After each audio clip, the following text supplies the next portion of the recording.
RCF.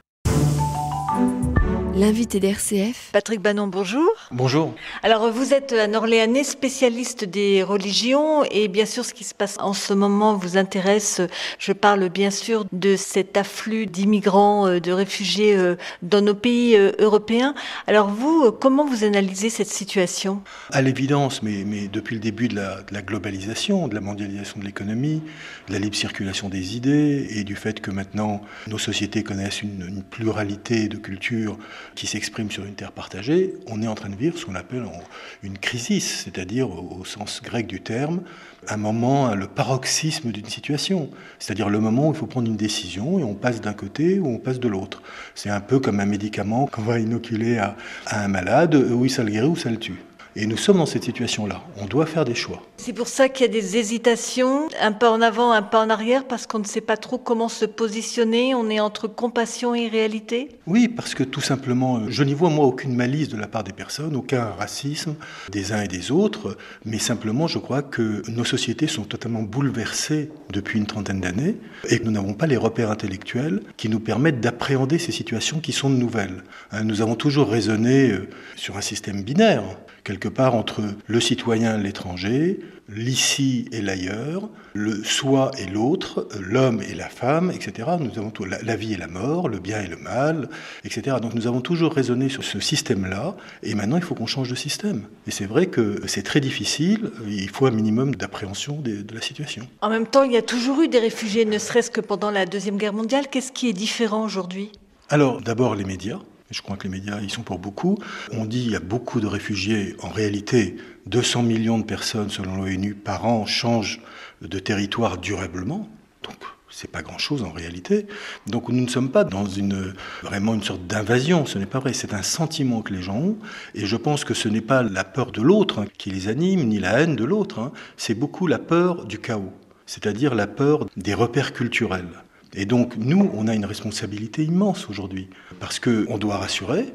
Vous savez, en gros, on avait le choix entre deux choses, deux situations. Pardon, quand vous dites « on », c'est quoi ? C'est les gouvernements, c'est les responsables européens, c'est nous tous ? C'est nous tous, et puis c'est les personnes en elles-mêmes, dans leur cœur, de se dire « j'ai le choix, je veux pas qu'ils viennent, ou je veux les accueillir ». C'est simple.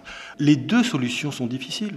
C'est-à-dire que si on les accueille, et je plaide pour qu'on les accueille, évidemment, mais si on le fait, ça nous pose des problèmes juridiques, des problèmes surtout culturels, qui sont difficiles et qu'il faut régler. Mais d'un autre côté, si on refusait, ce serait pire, parce que c'est l'âme qu'on perd.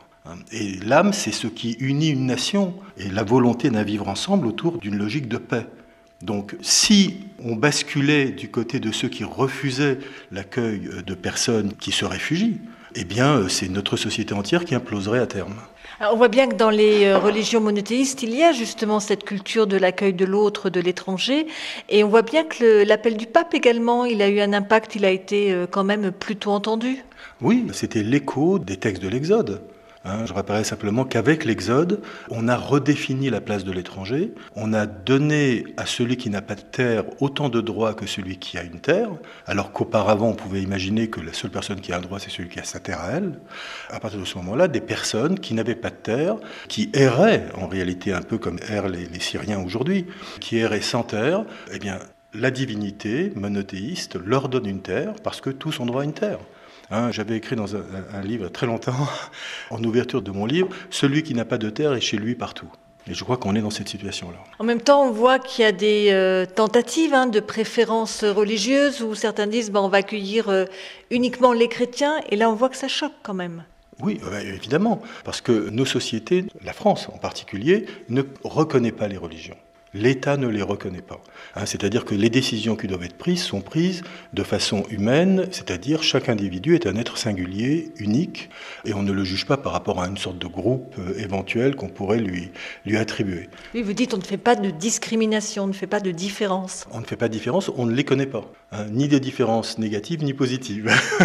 Donc dans les deux cas, on n'en fait pas. D'ailleurs, c'est la force du principe de laïcité, qui est unique, et je rappellerai simplement que la laïcité n'a pas de traduction. En anglais, on est dans le secularism ou pluralisme, mais il n'y a pas de traduction, ni en allemand, ni dans d'autres langues.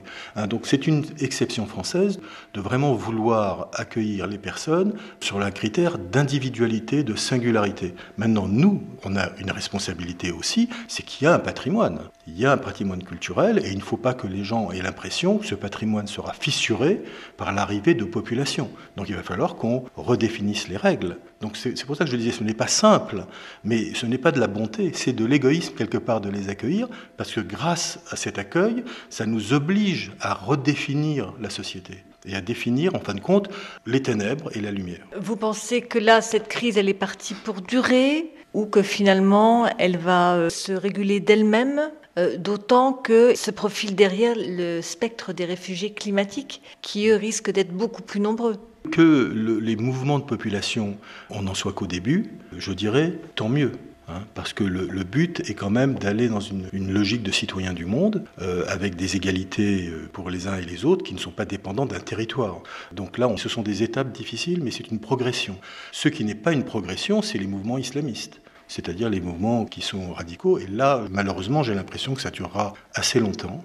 D'abord parce qu'il n'y a que la connaissance ou le partage de la connaissance qui peut permettre de juguler ces situations-là.